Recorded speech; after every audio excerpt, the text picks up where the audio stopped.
Saudara-saudara yang terkasih, hari ini hari Selasa tanggal 15 Desember tahun 2015 adalah Pekan Advent yang ketiga. Di dalam Injil mengisahkan dua tipikal manusia. Ada orang yang kata-katanya atau mulutnya mengatakan iya, tetapi tindakannya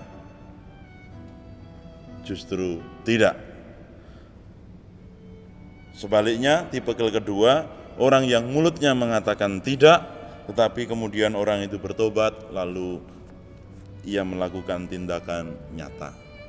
Yesus sebenarnya mau mengajarkan sesuai dengan konteks situasi konkret pada saat itu, adanya begitu orang yang kelihatan tampak baik, ya, lewat kata-katanya, ya, lewat gerak-gerik perilakunya, dan seterusnya. Tetapi sebenarnya dalam hal-hal konkret sehari-hari justru mereka tidak mewujudkan kehendak Allah. Yesus mengkritik orang-orang yang hanya mengelabui mata orang dengan aneka macam tindakan yang simbolis. Sebaliknya, Yesus juga menghargai pertobatan dari orang-orang berdosa yang tampak dari figur mereka seringkali dikategorikan sebagai orang-orang berdosa. Namun, mereka menjadi sadar dan bertobat. Bagi Yesus, ini jauh lebih baik dibanding tipikal yang pertama, yang tampak baik tetapi kemudian justru tidak diwujud nyatakan dalam tindakan nyata.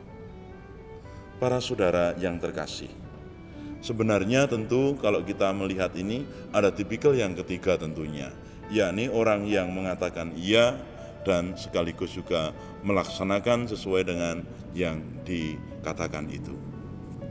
Saudara-saudari yang terkasih,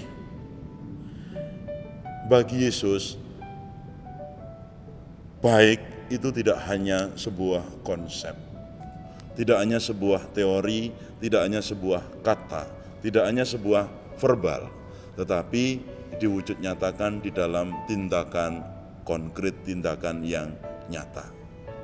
Tipikal kedua, yakni orang yang mengatakan tidak, tetapi kemudian bertobat dan melakukan perintah Bapaknya, itu menjadi bukti.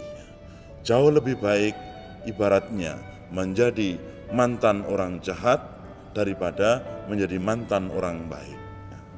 Namun tentunya Tuhan tidak menghendaki agar kita semua itu jauh darinya.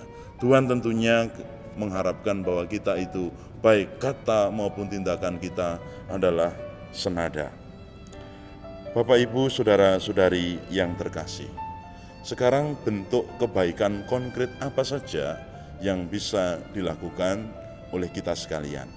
Tentu setiap kita punya ungkapan-ungkapan bentuk kebaikan konkret yang bisa dilakukan, bentuk pertobatan nyata yang bisa kita buat.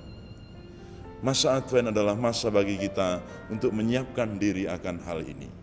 Semoga lewat aneka macam refleksi renungan, kita semakin menemukan hal-hal yang membuat kita perlu diubah dalam aneka macam sisi kehidupan kita. Sehingga lewat pertobatan itu, kita semakin lama sungguh semakin disiapkan di dalam menyambut kedatangan Kristus yang akan hadir dalam inkarnasi. Tuhan memberkati.